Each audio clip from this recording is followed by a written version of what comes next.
welcome to the Ontario Community Changemakers info session. My name is Katie Konstantopoulos. I'm a project manager at 880 Cities. Joining me in this recording are Gia Benny, Camilla Urona, and Swati Dash. We'll begin the session with the 880 Cities land acknowledgement. Ontario is home to many diverse Indigenous peoples. It sits on the traditional territory of the Wendat, the Anishinaabe, the Haudenosaunee, the Mississaugas, the Mohawks, the Huron-Wendat, the Cree, the Algonquins, and many other First Nations, Inuit, and Métis peoples. As a province-wide program, we recognize the lands that we and our changemakers are coming from, alongside with those covenants, treaties, and relationships in their local context. We acknowledge that Ontario is the site of many broken treaties and covenants, and as we launch the Ontario Community Changemakers program, we want to remind ourselves to respect and nurture our relationship to this land, as well as to its First Peoples past, present, and future. So take the time to reflect right now on the space that you are coming from. Where are you coming from? What city or community are you coming from? What treaty relationships are you coming from as well? And feel free to share that in the chat as we get started. Right, and to quickly introduce 880 Cities, for those of you who are unfamiliar who we are a nonprofit organization based in Toronto. We are guided by a very simple concept. What if everything that we did in our cities was great for an 8-year-old and an 80-year-old? So this is the question that has defined our organization for 20 years, and no matter the size of the community, we always start with this question in our work. As an organization, we bring people together to transform mobility and public space, to create healthier, more equitable, and more vibrant cities. We've been doing this work for 20 years in over 400 cities and across 5 continents. All of our work is underpinned by the 3 880 Cities guiding principles, the right to public space, the right to mobility or movement through neighborhoods and cities, and the right to participate and engage in community. And all of that is the right to the city for all. We also have a shared responsibility to the land and each other, and we deeply consider how these relationships impact our work. And so now we'll move on to the Ontario Community Changes Program. This is why you folks are here today. Thank you. So what is it? It is a leadership and microgrant program for people with bold ideas to activate public space, enhance civic engagement, and foster social inclusion in their communities.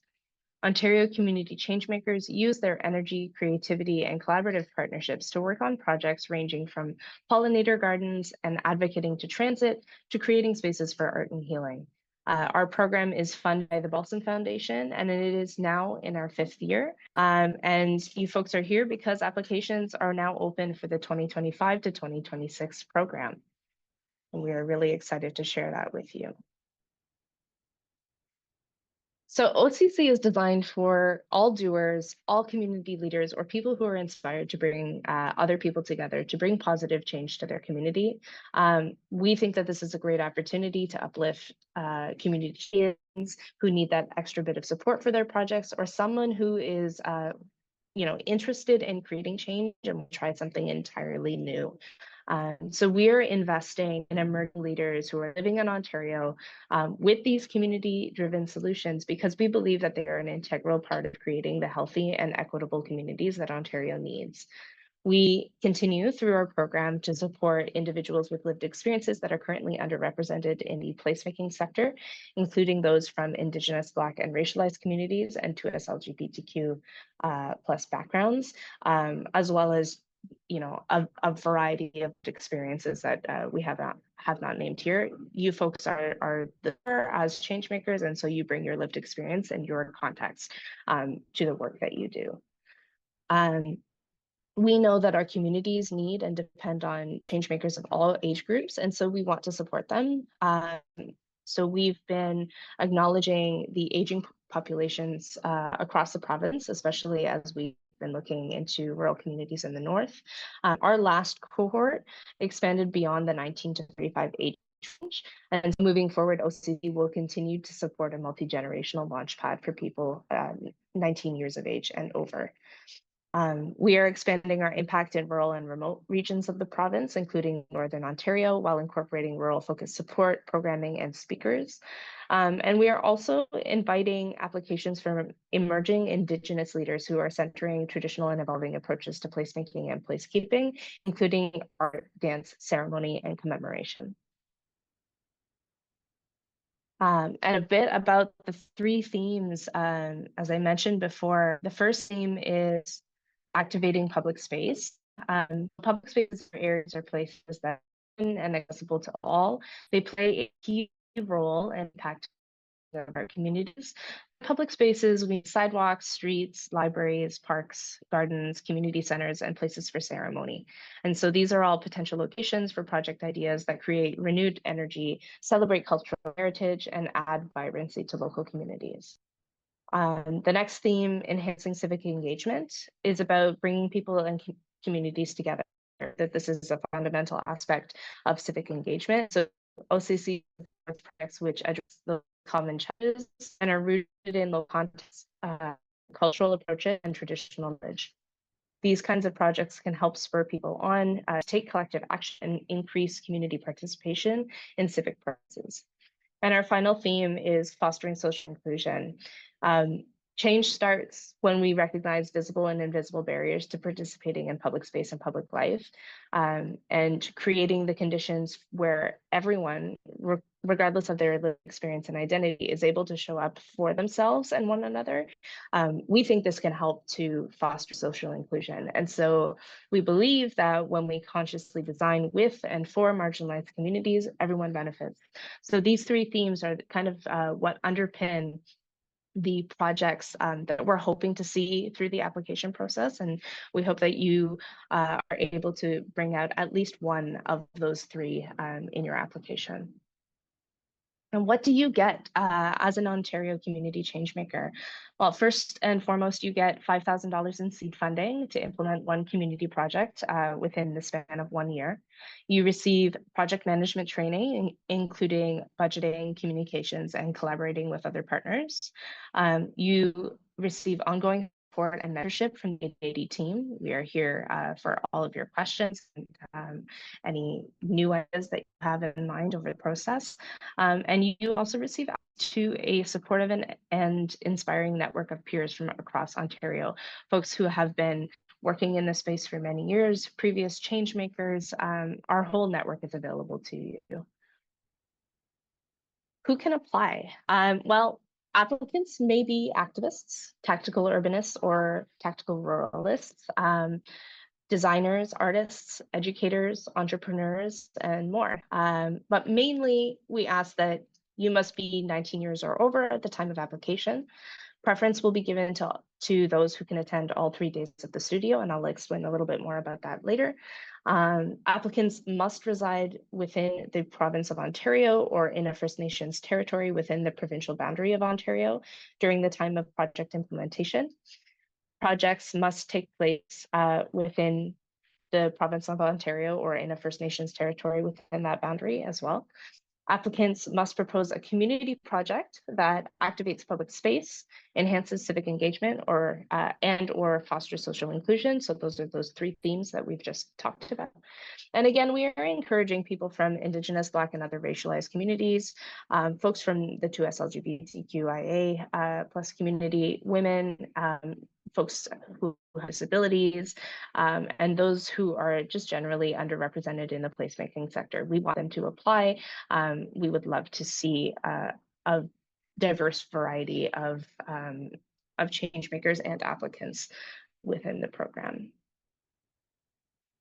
So I talked a little bit about OCC Studio. Selected changemakers are expected to attend all 3 days of the studio. The studio is an opportunity for you to meet your cohort and build a new support network. It is also an opportunity to gain hands-on experience with tools for developing project plans, budgets, etc. So this year's studio will consist of a 2-hour online session and 2 full-day in-person sessions in October 2025, located in Toronto. There will be regular monthly sessions after that until September 26th. The studio will inspire changemakers and equip you to have the tools and use those tools to implement your community projects. So again, the virtual orientation takes place October 16th, which is a Thursday evening. On October 23rd, we expect that you folks will be arriving in Toronto, which is a Thursday, and then the 2-day in-person studio is curated for you folks October 24th and 25th, which is a Friday and Saturday. And the studio is kind of it is essentially like an all expenses paid trip to Toronto to experience the city and some of the change makers, past change makers, and other folks within the network who will be joining the changemaker cohort to give you an idea of what you can expect and help you to prep for the year to come. And so when it comes to our impact, we've been running the program for 4 years. So since 2021, $450,000 in grants have been awarded to changemakers. 90 changemakers have been selected across all of the 4 previous cohorts. And these changemakers have hosted projects in 34 unique cities and communities across Ontario. The OCC program is designed for changemakers to connect and learn from each other across multiple generations, geographies, and lived experiences. This changemaker says, I'm excited to jump in with my idea. I've been kind of cooking it for a long time, but now I feel like I know all these people who can help me mobilize it and who will help me see the gaps and see the opportunities and just kind of make it better than I really imagined that it could be. And another changemaker says, there's just something different about being in the room with a bunch of changemakers and having so many speakers who have inspired great ideas in my mind. I can't wait to sit with them and create projects and projects out of the things that we've learned. I can't wait to see how we make Ontario a better community. And so just to wrap up here, the program is an opportunity for changemakers to get inspired by each other and our network of speakers and partners. This sets a strong foundation for changemakers to create change in their local contexts with their projects, but also with the help of their cohort across the entire province. And I just want to share a few examples of changemakers from previous years. We have supported changemakers from rural communities, smaller cities, and northern communities in the past, as well as folks from around the GTHA. And so we'd like to share a few of these changemakers with you and their projects to give you some inspiration. And we'll start off with Grant Negan. Grant is from Sudbury, Ontario, and he was from the 2022 cohort. He's an Indigenous visual artist. Through his project, he brought the community together to paint murals towards building confidence and community connection, which included painting a hydro box at the entrance of a neighborhood and a mural for the Indigenous Student Circle at Laurentian University. Tanisha Joseph, who is actually now working with us at 880 Cities, was also a change maker in 2021. Her project is about activating public space and fostering social inclusion. And so her interactive playscape for women and girls combined LED lighting technology and seating to activate the space, and showing how placemaking efforts in the community can be more responsive to the needs and experiences of women and girls. Avery Greaves from Goderich, Ontario, is a librarian. She works in rural southwestern Ontario. She calls herself a community-driven librarian. And her Free Little Food Pantries project has been bringing the mini food pantry movement to Goderich. The pantries are open 24/7, 365, and are spread out throughout the community of 8,000 people, which is helping to lessen food insecurity. One of the great things about this project is the way that she frames it as the pantries are also allowing community members to be direct agents of change themselves by donating to the pantries, spreading the word about it, volunteering, and more. Samantha Loney from Barrie is a Métis filmmaker and podcaster. She has a project called Traveling Métis, which travels around Ontario to teach and share stories about what it means to be Métis. The podcast hopes to spread knowledge of Métis culture in a fun, engaging way and help foster community and a sense of belonging for Métis youth. And then speaking of a sense of belonging, Mabe Kyle has a project called Queer Country Crossroads, Stories of Rural to us LGBTQIAP plus life. Mabe is one of our advisory committee members now as well. So since their project has completed, is continuing to do work within our Changemaker community.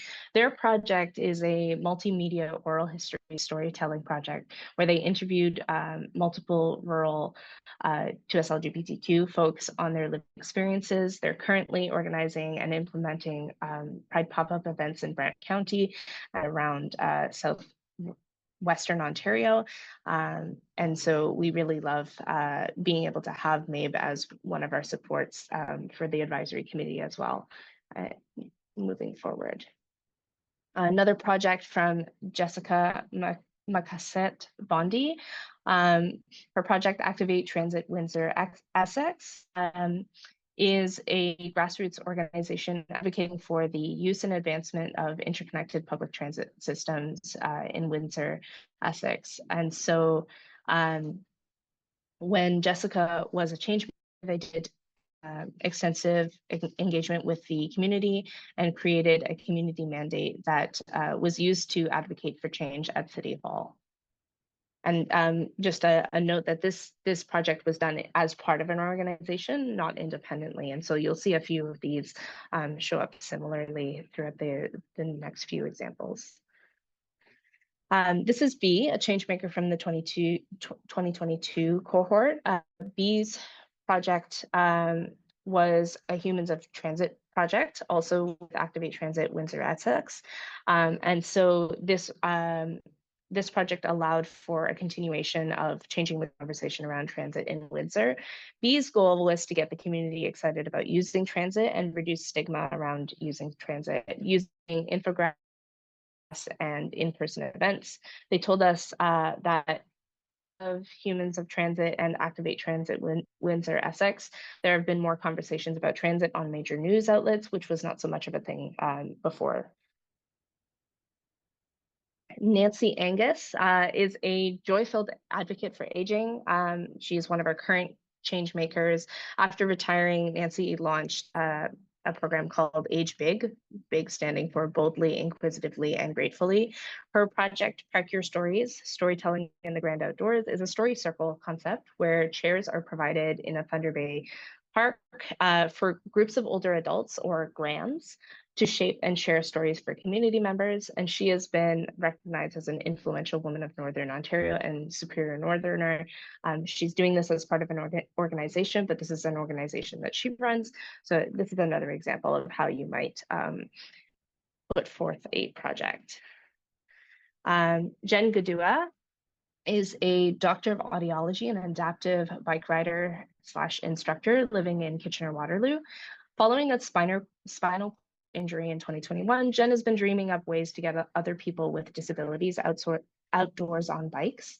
Until recently, the Ontario Adaptive Mountain Biking riders had to travel to Alberta and BC to get coaching and riding practice for the sport because these areas are more established for adaptive skill sets. And so in May, Jen and her team hosted Ontario's first ever adaptive mountain biking camp, which was a weekend retreat for new riders funded by the OCC program and supported folks to explore the sport and also for bike shop staff, club members, volunteers, and anyone curious to understand what adaptive riding looks like in real life. Meredith Sweeney is also a current change maker. She's a passionate social entrepreneur who is looking at local economies, agritourism, and creative events. She founded the Ward Night Market in Guelph, which is a vibrant pop-up market showcasing local artisans, makers, and vendors. Through OCC, Meredith has continued to enhance the Ward Night Market's marketing capacity and branding, specifically with the goal of creating a replicable model for low-income neighborhoods. So there was one particular pop-up that was chosen for these neighborhoods to experiment with how you might do that in a different community than the ones that that she was already activating with. And so this is all working to support local economies, promoting acceptance, belonging, and collaboration with the community. Dokun, also known as Mrs. Notch, is the founder and executive director of Thriving African Families. Her project is the Sudbury African Literacy Project, which took place during February 2025 as part of Black History Month. The goal was strengthening literacy and promoting a richer understanding of African culture and heritage within the broader Sudbury community. In partnership with the Wardstock Sudbury Literary Festival and the Greater Sudbury Public Library, Dokun 100 participants through using these spaces as cultural. And so that's the end of the examples. I hope that those are inspiring and give you a good idea of what we're looking for with the program and the kind of ideas that we've supported in the past. Again, as mentioned, you're welcome to apply now to be an Ontario Community Changemaker. The deadline is August 25th, 2025. To learn more about the program and to apply, please visit the URL on the slide. We can add it to the chat as well. Lastly, here is our contact info for applying to the program. You can contact the general OCC support team at occsupport@addcities.org, and the website is ontariocommunitychangemakers.org. When it comes to ways to apply, you can apply first with the online application form. You can see a bit of an excerpt here. There is an application that is located on the website. In that application form, you will be able to either type or use the voice application for the process. So that makes it a little accessible for folks and also gives some alternatives. As well, we have another option to download the form and email or mail it to us. And all of the information that you need for that is available in the downloadable form that is available on our website. I wanted to let you know that there is an FAQ page on our website with lots of questions already answered. If you do have questions, please do check that out before we get into the Q&A. We may have already answered your question there, but we will continue to share more answers as we receive them. So we're going to switch now into the Q&A portion. Thank you so much for listening up to this point. I'm going to pass it off to Cam, who will be moderating the Q&A. At this time, we ask that you add your question into the Q&A function on the Zoom, and we'll take it away. I will stop sharing as well.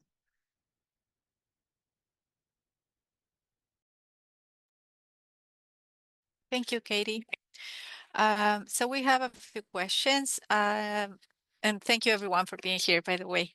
It's great to see so many people attending. So we have one first question. Is there any budget template to follow? It's a great question. Am I muted? No. So it's a really great question about a budget template. We do not have a budget template. What we ask for is that you take a look at what is feasible with that $5,000 and itemize that as much as possible.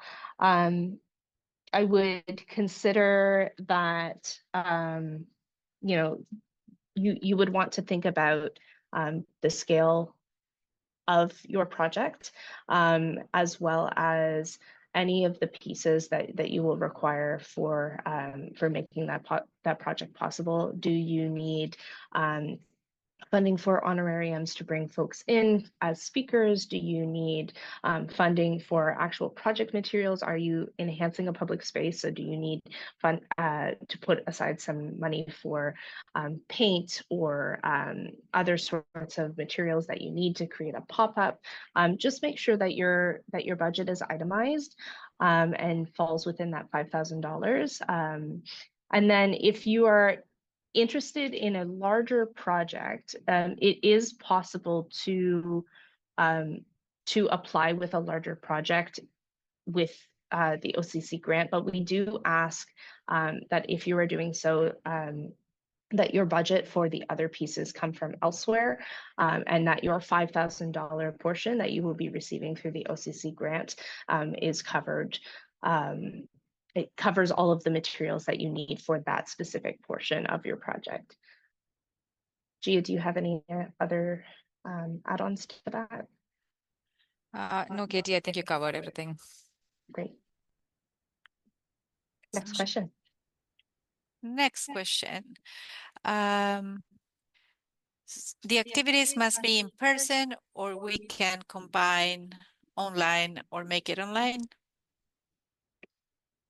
Also a really good question. I think that as far as the activating public space portion, if you are choosing to activate public space, I think that your pieces should be in person, but there are other themes that you might be able to do in an online capacity. I feel like Gia, you might have a good answer to this.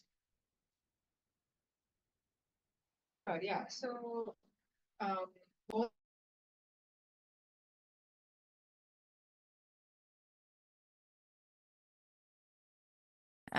because a lot of community building and storytelling happens online as well, and we completely recognize that, and it's a a very valid location for activities to take place. So yeah, that's the quick answer. But obviously, I think when you present your idea, we should understand that that's the most meaningful way to engage with your community, and that's how we would make that decision probably. And I will just confirm once more, because I'm not sure if the audio cut out, but Gia did say that that projects can be both online and in person, and just reiterating that it should be the most meaningful way of activating your community and spending that $5,000. Thank you. Next, can we apply for funding with a partner? Yes. So you can apply for funding with a partner if that is an organizational partner or someone that you are working with. However, the Changemaker program is geared towards individuals, and so you will have to be the primary decision maker. If you are chosen as a change maker, you will have to have leadership over any decisions that are made with that funding, and be essentially taking care of that funding as well. If you're applying as an organization, an organization may be able to steward your funding, and that is something that we can talk about if you'd like. But it is, for the most part, a program geared at individuals, with the understanding that change makers are here to build capacity for organizations and communities as that agent of change. Gia, feel free to add on if you. Nothing too much, but if yeah, like Katie mentioned, the program is geared towards individuals, and we are investing in you as a change maker for your community. So that'll be our priority as well. So yeah, that's all.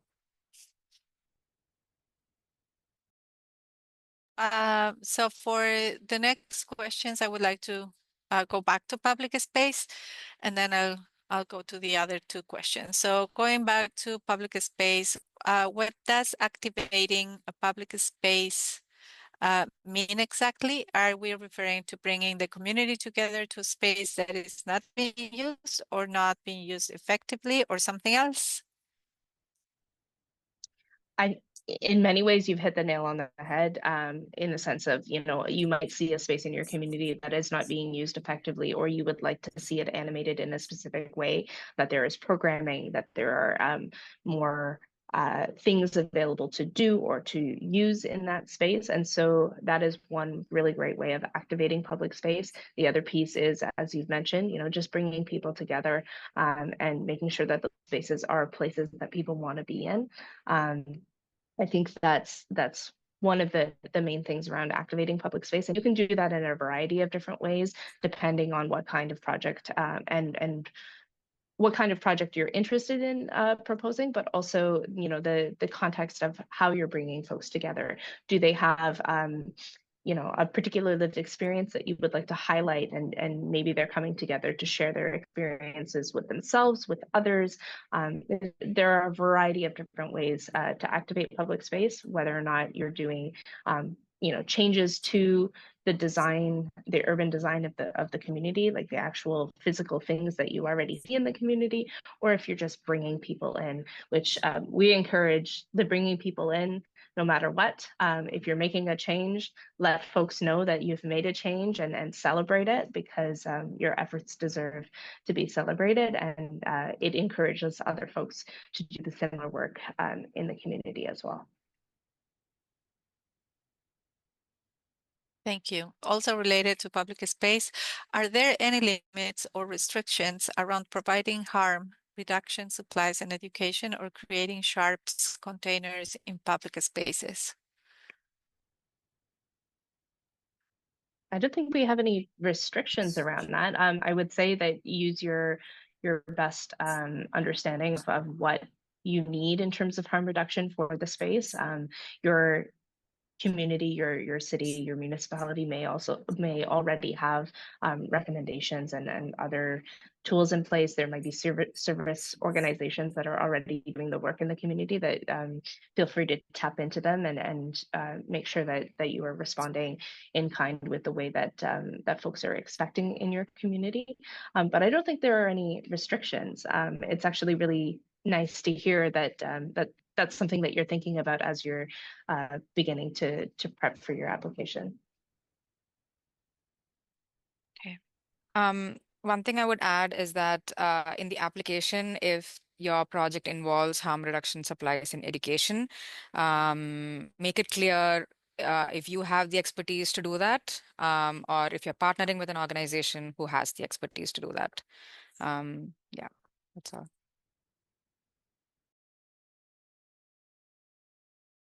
I have a long question here I'm going to read through.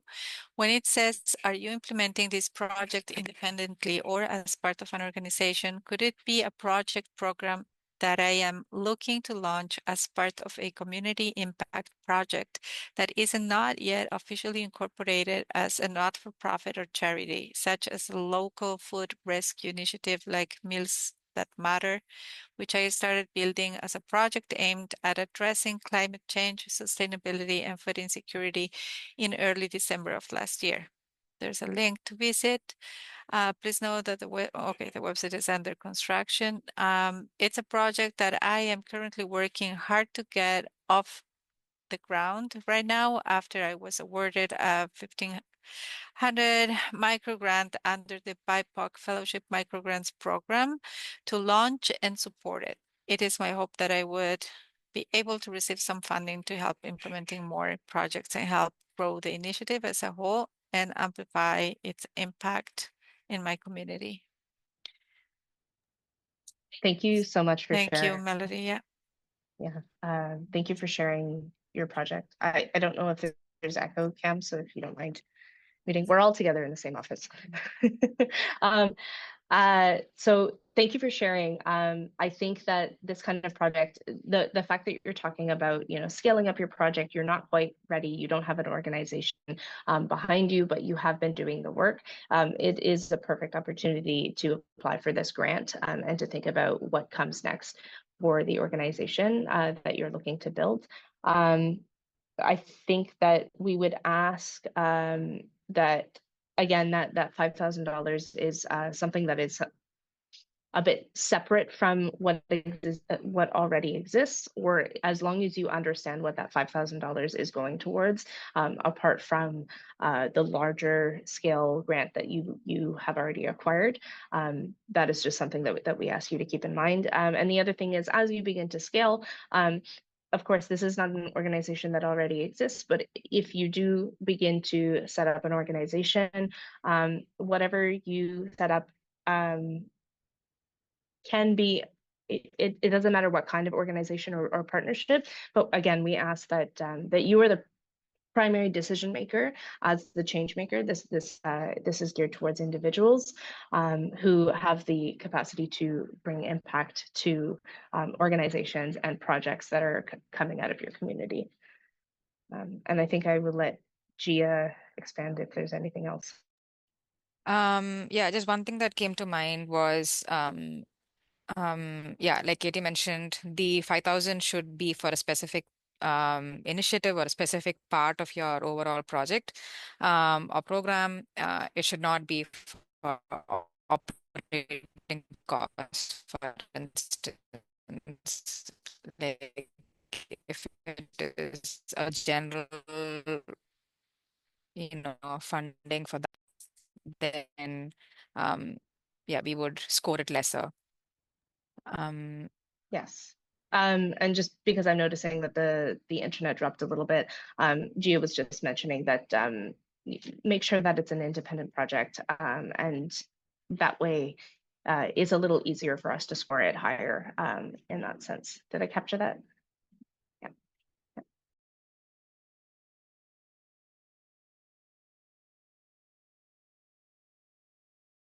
Sorry. Another question I have here. What are your required documentation and reporting processes and timelines? So for the most part, we don't ask for a lot of reporting with the Ontario Community Changemakers grant. And over the course of the year, we do have monthly meetups where we offer guidance, and we have supports in place for you to ask questions. And we also have speaking opportunities to help you through and train you through the program. In terms of like major takeaways and reporting times, we have a mid-year reporting and a final, like at the end of the year reporting process. And this includes just some very minimal questions about what is the status of your project, how have you used that funding, and yeah, I feel like Gia can answer a little bit more about that for you, but for the most part, we try to keep it very simple. Yes, yeah. I hope my internet cooperates. So yeah, like Katie mentioned, reporting is very simple, and we want to keep it simple because we we fully know how much work it is to be in the community and do all your important work. So we have two reports, one a mid-year report and then a final report. We would have very simple questions like, what were some highlights in the past 6 months? What are your future plans, like future action items? What have been some challenges that you faced? Those kind of things. Those are the big things we ask in the reports. We will also have surveys. So probably two surveys, one at the end of the program and one after the studio or somewhere, between the studio and the mid-year point. Those are the only points where we would ask you for any kind of reporting. Another question, what are some key performance indicators that we can think about when developing our programs? For example, in a project that attempts to activate a public space, should we be thinking about how many people we can bring together, or is impact of the project equally or more important? Thank you for that question. Yeah, this is a really great question. I would think that when it comes to key performance indicators, you are correct in the sense of, the number of people that you're bringing together is something that we're curious about, and we would love to know. The more people that you can bring together, the better. The other piece is, like, what is the quality of the engagement that you're bringing in? What is the quality of your project, and how is that creating impact in your community?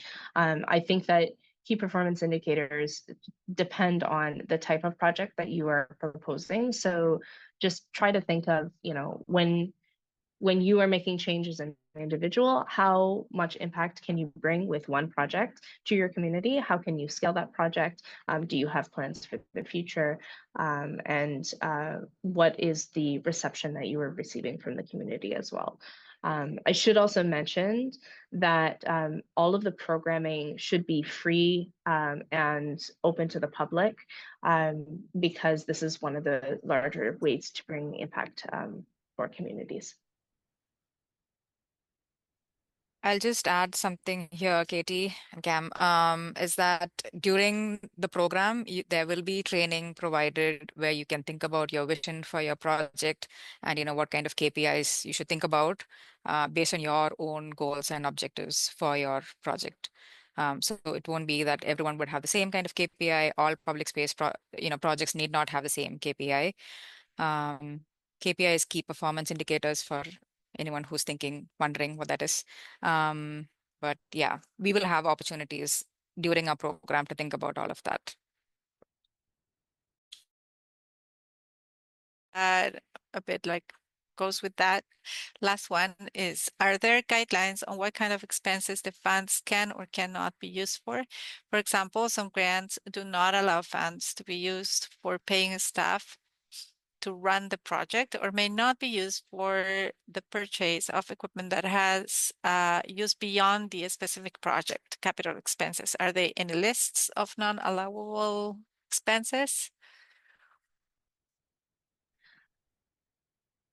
I will speak to mainly the question around the $5,000 should not go towards your own payment, for example. When it comes to you as a change maker, it should be going towards the project. And so when it comes to honorariums, if you have honorariums for specific programming, that is appropriate. And then when it also comes to like those capital funding pieces, I think that that's something we would prefer that it's contained within it is a 1-year project. It's contained within the 1-year project. It really depends on what those funds are for. I feel like Gia, you would have a better answer to this than I would, but yeah, if you don't. Sure, yeah. So the short answer is it depends on your project and everything. So if there is a budget of, I mean, your projects would have a budget of $5,000. And if it is about a storytelling, like storytelling for your community, if you're going to hire a storyteller, like someone else from outside the community for $4,000, that doesn't, sit very well. You So like you can't outsource your project to someone else who's an expert in this field completely, but you have received this grant. Like that doesn't, yeah, that wouldn't make a lot of sense for us. But paying staff to run the project, is fine because, you would need help and you would need all of that. So, but it would not be I think the 5,000, make sure that it is all used very wisely. It is not all for one particular line item. Purchase of equipment beyond the specific project is also fine as long as that equipment is very important for your OCC project.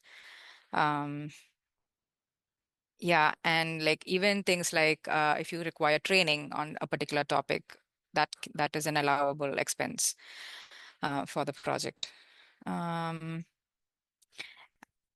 And even Katie, like even paying yourself for the project is also a valid expense. Yeah. But again, it's the whole story about what that budget says, So just to clarify, it should be more than just one line item. Okay. And I think I have a note here that, again, funding should apply to one particular program or project. It should be a distinction from other umbrella projects. So especially if you're applying as an organization, or if you have, if this is one element of a larger project, just make sure that it's distinctive, and that we're able to see what that is in comparison to the rest of the project that you may be running.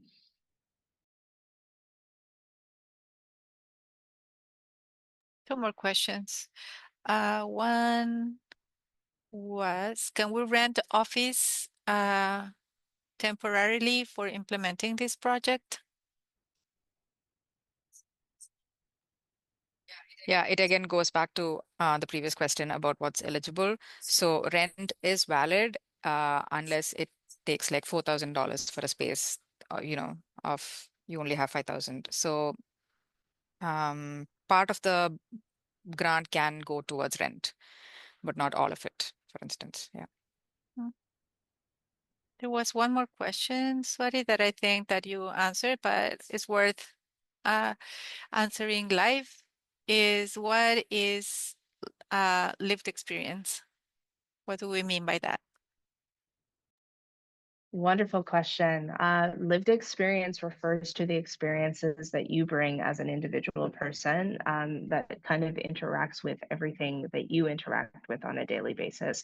So your lived experience may include your cultural practices. It may include your racial identity. It may include your sexual and gender identity. It may include, any interaction with your community. So as someone who grew up rural, I have the lived experience of growing up rural, and so I can speak to that in my local context. I can also speak to, if you're looking at my last name, I have the lived experience of growing up in a Greek diasporic household, and so that's something that also impacts the way that I do my work, and the kinds of programming and questions that I might be proposing if I was a change maker or an applicant for the program.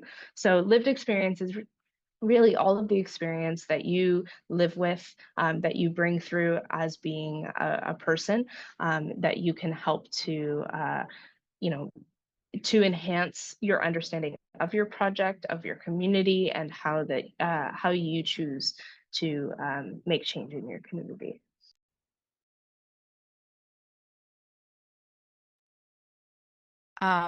Just to add to that, like that personal story is also very important for us when we read your applications to know what your personal link is with some of these projects. So yeah, please let us know what your lived experience and your personal story is when you apply, and when you like we have specific sections in the form for that. So would love to hear all of that. And I think just to kind of wrap that out, is just the idea that your lived experience changes the way that you design a project, and the way that you apply to projects, and the way that you want to make change in your community. If you do not see yourself represented, if you do not see projects that are assisting the local context and the experiences that you've had, for example, growing up rural, and in your specific community, maybe you don't have the cultural supports that you need in your rural community, that is a great way of using your personal story to illustrate to us how you understand the way that you're going to move that project forward. So if you want to activate that public space to bring folks with your similar experience or other experiences to understand these questions, these are really good starting points to think about setting that good foundation with your project.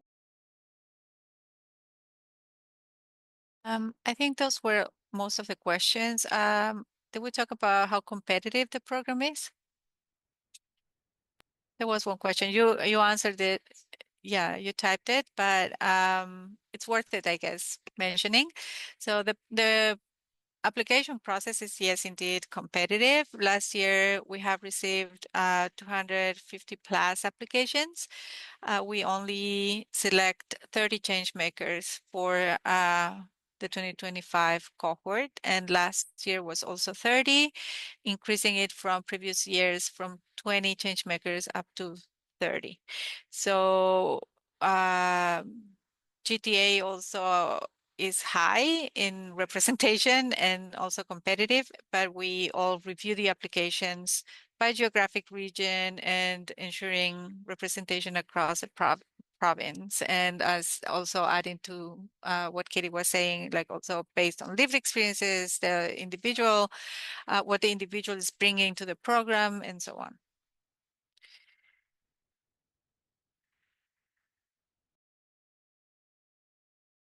Yeah, I think that's a great way to end off is just in response to what Ken was saying, just the idea that, you know, as we build a cohort, there is a cohort of 30 people, and we want that cohort to be representative of a variety of lived experiences, a variety of geographies, and backgrounds from across the province. So that's something that we are we're looking forward to looking at all of the applications and being able to see, you know, what is the experience that we can also craft for a Changemaker and for the entire cohort, to, again, make change in their local communities, but also make change across the province as a cohort.